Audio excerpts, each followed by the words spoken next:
Hello student, welcome to centre for ambition.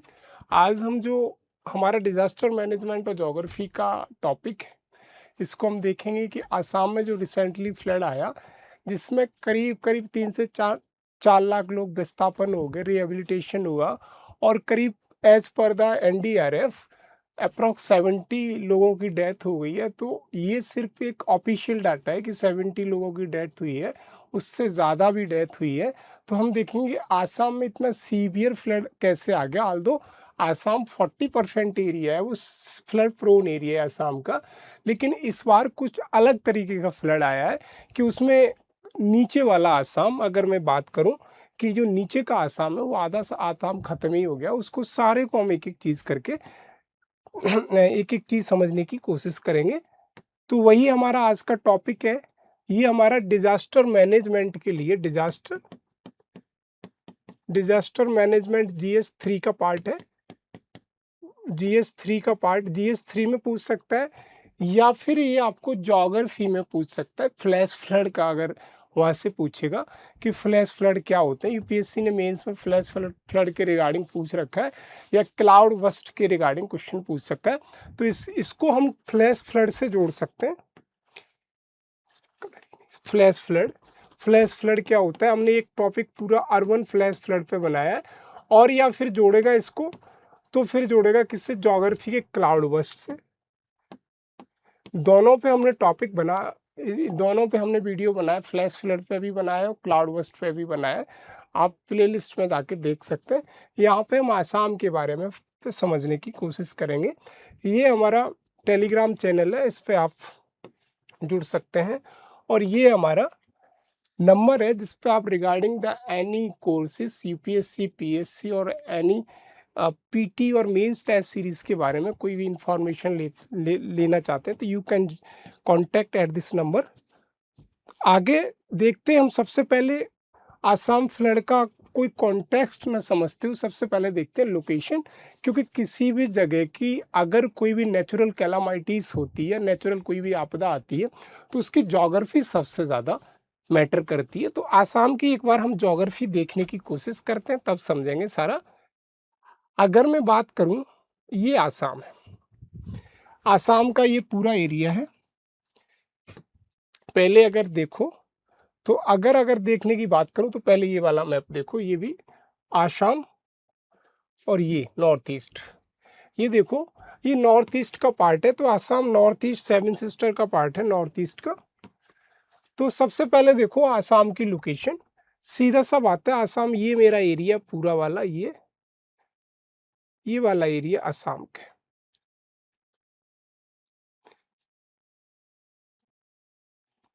ये वाला area Assam का है।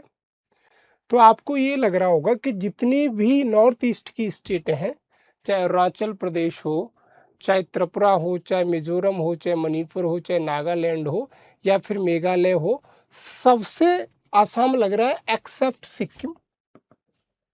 सिक्किम सिक्किम भी नॉर्थ ईस्ट में ही आता है, लेकिन एक्सेप्ट सिक्किम सारा लग रहा है।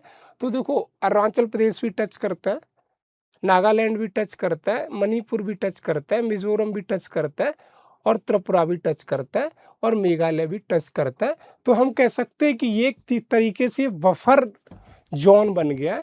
इसका कारण ये है कि अगर इसकी ज्योग्राफी देखूं, आसाम की ज्योग्राफी, आसाम की अगर ज्योग्राफी देखूं, तो सीधा सा मुझे समझ में आ रहा है कि ये वाला जो एरिया है अरुणाचल प्रदेश वाला, ये area as compare to Assam ये ऊंचाई पर होगा, इसका एलिवेशन पॉइंट ऊंचाई पर होगा।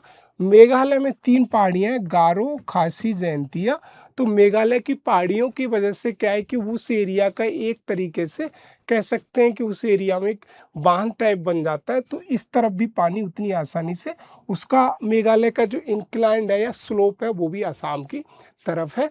अगर मैं नागालैंड की बात करूं तो नागालैंड में जैसे नागा पहाड़ी है, और क्या नाम है, मिसमी है, अबोर, जितनी भी पहाड़ियां हैं, नागा पहाड़ी हैं, उनका सबका जो कह सकते हैं कि उनका सबका स्लोप इसी तरफ है।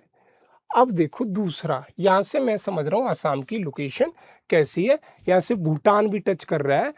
तो ये सारी आसाम की लोकेशन के अलावा अब देखो, आसाम में एक रिवर है बहुत फेमस, जिसको हम बोलते हैं कि ये जैसे ही अरुणाचल प्रदेश से निकलेगी, आसाम में जैसे ही एंटर करेगी, जिसको हम ब्रह्मपुत्र रिवर बोलते हैं।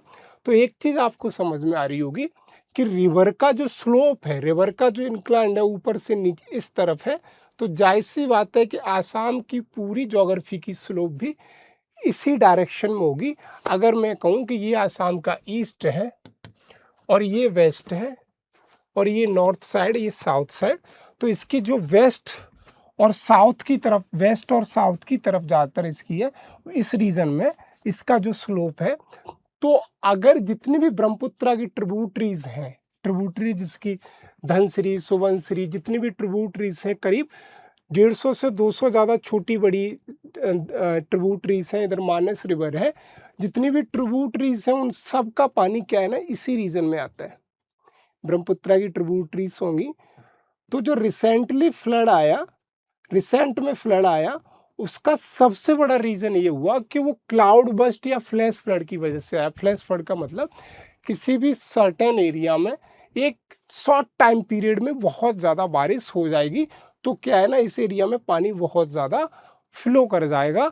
तो अब देखो, अगर इस एरिया में पानी बहुत ज़्यादा फ्लो करेगा, इस एरिया में नॉर्थ ईस्ट में एकदम बारिश, तो सारा पानी, मैंने कहा इसकी जितनी भी ट्रिब्यूटरीज हैं उनके थ्रू 150 के आसपास ट्रिब्यूटरी हैं, उससे ज़्यादा ही हैं, सारी उसी ट्रिब्यूटरीज में आएगा। और ट्रिब्यूटरीज का स्लोप किस तरफ होगा? ब्रह्मपुत्रा बेसिन की तरफ होगा। तो ब्रह्मपुत्रा बेसिन का मतलब सीधा हुआ कि ये जो वाला एरिया है, मैं बता रहा हूँ, ये आसाम का एरिया सबसे ज़्यादा फ्लड से अफेक्टेड होगा ड्यू टू द जोग्राफी। इतना हमें समझना है कि जोग्राफी की वजह से ये सबसे ज़्यादा इफेक्टेड होगा ये वाला। ये चीज़ हमने समझी कि ज्योग्राफी क्या रोल प्ले करी फ्लैश फ्लड का। ये पहला मेरा हो गया ब्रह्मपुत्रा का, Brahmaputra river, Brahmaputra rivers and their tributaries and tributaries. तो यहाँ से मुझे एक चीज़ समझ में आ गई, आसाम में जो मेरा फ्लड अफेक्टेड 40% रीजन है, उसमें ब्रह्मपुत्रा भी सबसे ज़्यादा रोल प्ले करती है।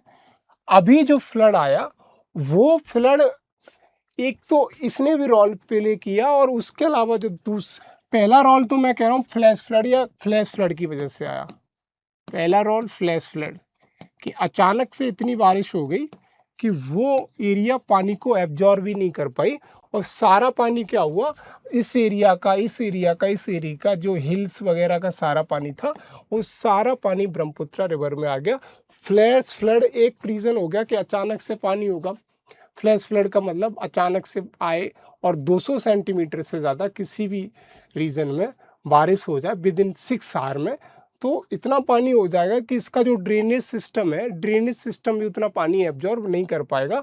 और दूसरा कारण ये हो गया कि ब्रह्मपुत्रा की जो भी ट्रिब्यूटरीज थी, उन ट्रिब्यूटरीज का जितना भी इंक्लाइंड था या स्लोप था, वो टूवर्ड द आसाम था। तो सीधा सा बात है, आसाम के रीजन में ये वाले रीजन सबसे ज़्यादा अफेक्टेड हुआ फ्लड का। ये यहाँ से ज्योग्राफी सबसे बड़ा रोल प्ले कर रही है।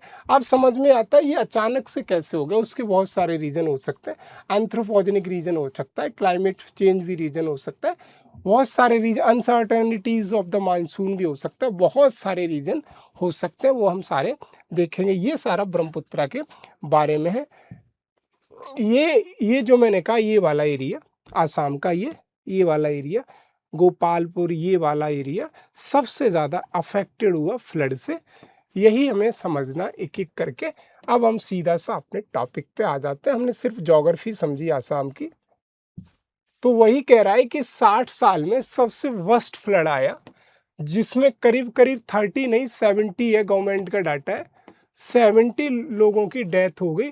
तो ये सबसे बड़ा क्या है कि क्लाइमेट चेंज, रिजिलियंट इंफ्रास्ट्रक्चर, बहुत सारी चीज़ें बता रहा है। तो यहाँ से हमें समझना है कि आसाम में जो फ्लड आया उसका मेन रीज़न सबसे बड़ा क्या था, ब्रह्मपुत्रा का बेसिन, और दूसरा रीज़न क्या था, फ्लैश फ्लड था।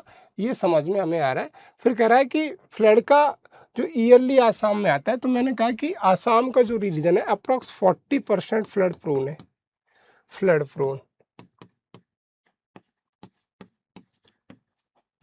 मतलब कि 40% जो क्षेत्र है आसाम का, वो बाढ़ से प्रभावित रीजन में आता है, क्षेत्र मतलब बाढ़ से प्रभावित रीजन है, सीधा है। तो उसकी ज्योग्राफी से भी हम बहुत कुछ चीज़ें पता चल जाती कि उसका जो मैंने कहा कि जो ब्रह्मपुत्रा की वैलीज हैं, it occupy rich valleys of extensive alluvial soil border with the eastern, और जैसे हिमालय, पटका हिल, नागा हिल, मिक्किर हिल, जो मैंने बताया कि जो भी इतनी हिल्स है कि इसका सबसे बड़ा रीजन ये है कि अगर ये आसाम है तो अगर इस एरिया में क्या है कि ब्रह्मपुत्रा ये सीधी ये निकल रही है, और इधर क्या है नागा हिल, मिकिर हिल, पटकाई बुम हिल इस साइड में ये हो गई, और मणिपुर में नीचे मिजोरम में मिजो हिल, इधर जो जितनी हिल है, और गारो खासी जयंती इस रीजन में हिल है। तो as compare to Meghalaya, Manipur, Nagaland, Assam का जो रीजन है लो एलिवेशन पॉइंट पे है, तो उसका जो स्लोप है इन रीजन का, इन सारी हिलों का, वो इसी तरफ है। तो उससे अगर थोड़े से टाइम में भी बारिश होगी, flash flood, specially flash flood में ये होता है कि अर्थ एब्जॉर्ब नहीं कर पाती पानी को उतनी जल्दी, तो पानी एकदम ड्रेनेज को चोक कर देता है, सीधी सी बात। या किसी भी, अब ड्रेनेज सिस्टम जैसा ही हमारा चोक हो जाएगा तो वहाँ पे तो फ्लड, जाहिर सी बात है, वो शहरों की तरफ, गांव की तरफ पानी भागेगा। तो ये वही आर्टिकल में वही कह रहा गया कि इसका जो मेन रीज़न रहा वो क्या रहा कि जो भी रिवर्स थी हमारी में, जो भी रिवर्स थी ब्रह्मपुत्रा की, जो वैलीज थी, उनमें सबसे जो ईस्टर्न हिमालय हुआ, eastern Himalaya especially I am talking about that Patkai Bum और नागा हिल, मिकिर हिल, मेघालय प्लेटू, गारो खासी जयंती वाला रीजन, उसका जो इंक्लाइंड है वो सीधा सा स्लोप सीधा आसाम की तरफ है। ये कह रहा है कि जो 2026 में फ्लड आया वो occur mainly due to the flash flood. Flash flood का मतलब ये हुआ कि बहुत छोटे से समय, विद इन 6 आवर 200 सेंटीमीटर या 200 सेंटीमीटर से ज़्यादा बारिश हो जाती है, बहुत ही एक तरह due to the cloud burst, cloud बादल फटने की वजह से। तो ये क्या है, जो साउथ बैंक ट्रिब्यूटरीज थी, साउथ बैंक ट्रिब्यूटरीज किसकी, ब्रह्मपुत्रा की, वो साउथ बैंक ट्रिब्यूटरीज सीधा सा है कि उनमें एकदम से पानी चला गया, तो उनका ड्रेनेज सिस्टम उतना पानी नहीं झेल पाया, किसका, रिवर्स का। तो मासिव रेन्स मोस्ट नागालैंड में हुआ और उसके एरिया में हुआ। उसकी वजह से क्या हुआ कि जो हमारी दिहांग, दिवांग, धनसिरी, सुवनसिरी, जो किसकी ये ट्रिब्यूटरीज हैं, दिहांग, दिवांग, धनसिरी, सुवनसिरी, ये किसकी ट्रिब्यूटरी, ब्रह्मपुत्रा की ट्रिब्यूटरी है, उनमें सारा पानी फ्लो कर गया। उसकी वजह से क्या है, ब्रह्मपुत्रा का बेसिन भी बढ़ गया, और बेसिन का एरिया बढ़ेगा तो जाहिर सी बात है वो उस एरिया में लोग रहने वाले लोग हैं उनको अफेक्ट तो करेगा। तो यही रीजन उसका है। तो फिर ये कह रहा है कि why was the flood so severe, इतना सीवियर फ्लड कैसे हो गया। हम मान रहे हैं बेसिन बढ़ रहा होगा, तो उसको हम समझते हैं। तो इसका मेन कॉज जो मैंने बार बार कह रहा हूँ कि जो हैवी रेनफॉल हुई, हैवी रेनफॉल किसकी वजह से, क्लाउड बस्ट,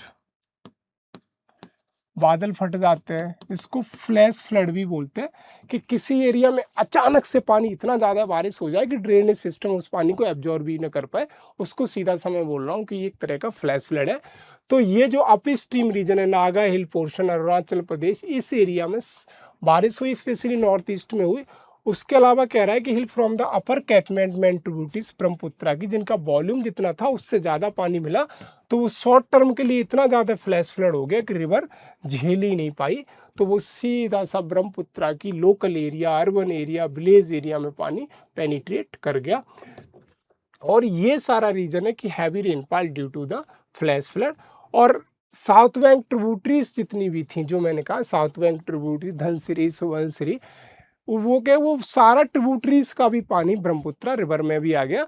तो वही कह रहा है कि the affected area faced severe flood because south bank tributaries rose above the danger less simultaneously, कि जो डेंजर लेवल से बहुत ऊंची आई, कि उनका पानी इतना ज़्यादा आ गया कि खतरे के निशान से बहुत ज़्यादा ऊपर, और वो सीधा पानी ब्रह्मपुत्रा रिवर में आ गया। यही यहाँ से सीधा हमें देखने को मिल रहा है। तो वो ट्रिब्यूटरीज क्या है, जैसे धनसिरी, दिहांग, दिवांग, ये सारी ट्रिब्यूटरीज है किसकी, ब्रह्मपुत्र की।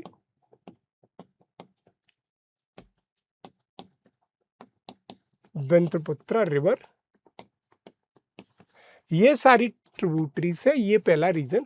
फिर कह रहा है ज्योग्राफी जो आसाम की है, पहला रीजन तो मैंने जो बताया कि फ्लैश फ्लड की वजह से क्या हुआ कि ब्रह्मपुत्र रिवर का कैचमेंट एरिया, या कहें कि ब्रह्मपुत्र रिवर की जितनी भी ट्रिब्यूटरीज थी उनका बेसिन में पानी इतना ज़्यादा ओवरफ्लो कर गया कि उसकी वजह से वो झेल नहीं पाई सीधा यहाँ से। दूसरा एक ज्योग्राफी जो आसाम की है कि आसाम का जो एलिवेशन है वो इधर तो जो मैंने बताया उसका एरिया आसाम का, कि आसाम की जो लोकेशन की अगर मैं बात करूं तो मैंने कहा कि जो आसाम की लोकेशन है, आसाम की जो लोकेशन, तो ये पार्ट है ईस्टर्न हिमालय का, ये वाला।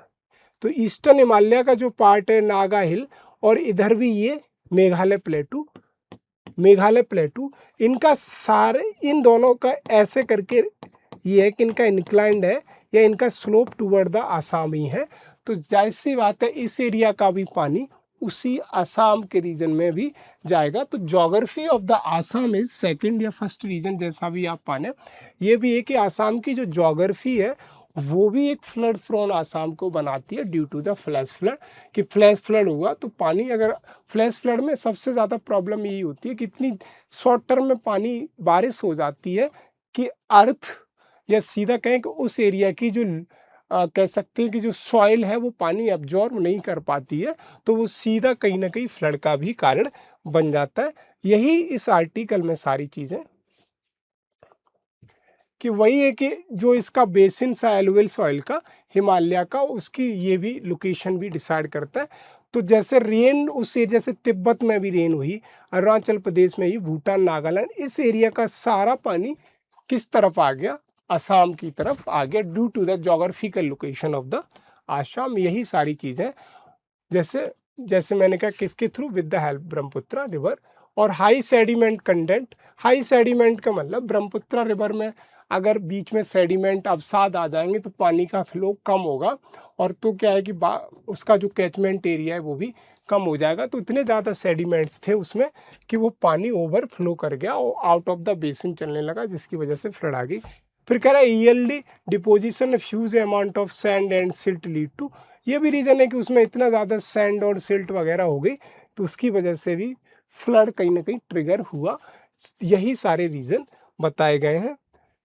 रिवर बैंक का इरोजन है, रिवर बैंक का इरोजन सीधा सा मतलब है कि इस एरिया में क्या होता है कि जैसे ऊपर से अगर ये ऐसे करके रिवर है तो यहाँ पे ये ऐसे मियांडरिंग बहुत ज़्यादा करती है। मियांडरिंग का मतलब जहाँ पे भी प्लेन एरिया मिलेगा, चाहे गंगा यमुना हो चाहे कोई भी रिवर हो, वहाँ पे रिवर मियांडरिंग करना शुरू कर देगी।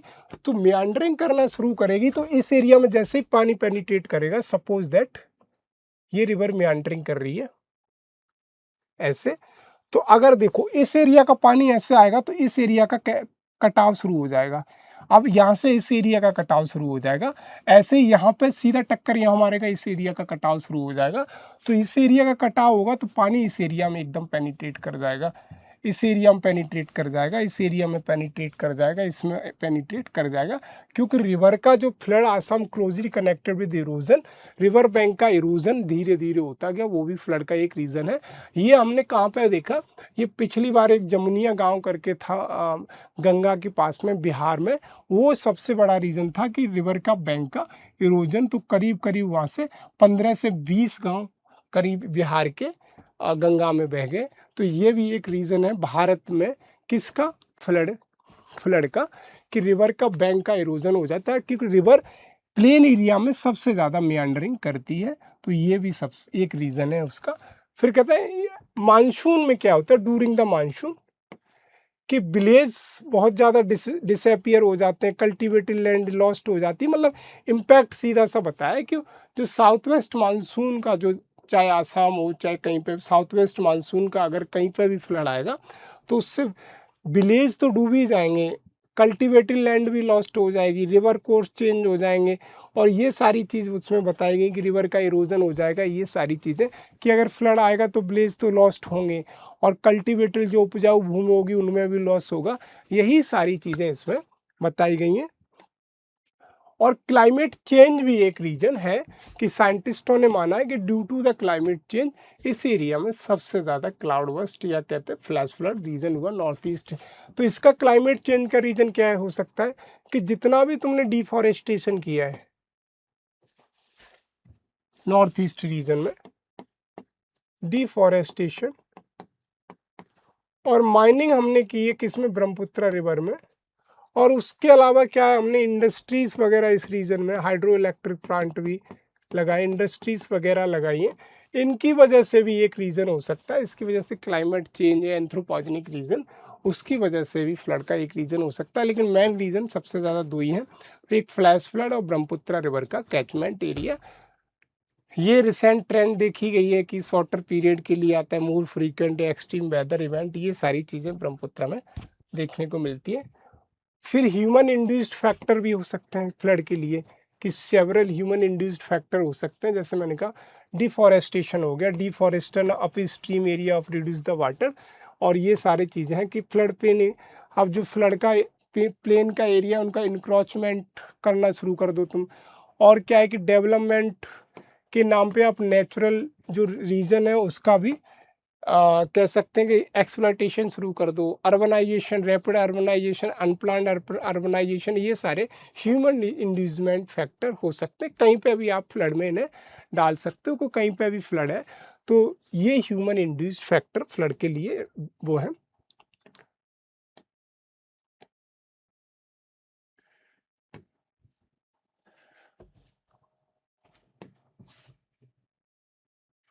ये देखो, ये इंडिया का वो रीजन है, ये इंडिया का वो रीजन है जहाँ पे फ्लड सबसे ज़्यादा आता है।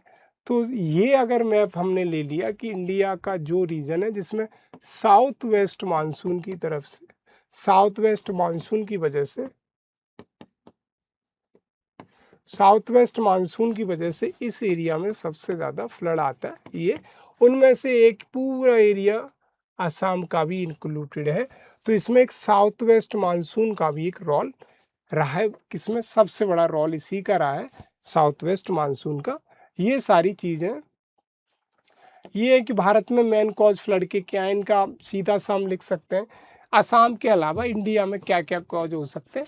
पहला तो कि कंसनट्रेटेड मानसून रेनफॉल हो जाए कि नियरली 70 to 80% हमारे पास जो मानसून आते हैं वो साउथ वेस्ट मानसून होते हैं, जून टू सितंबर वाला। तो ये भी रीज़न है।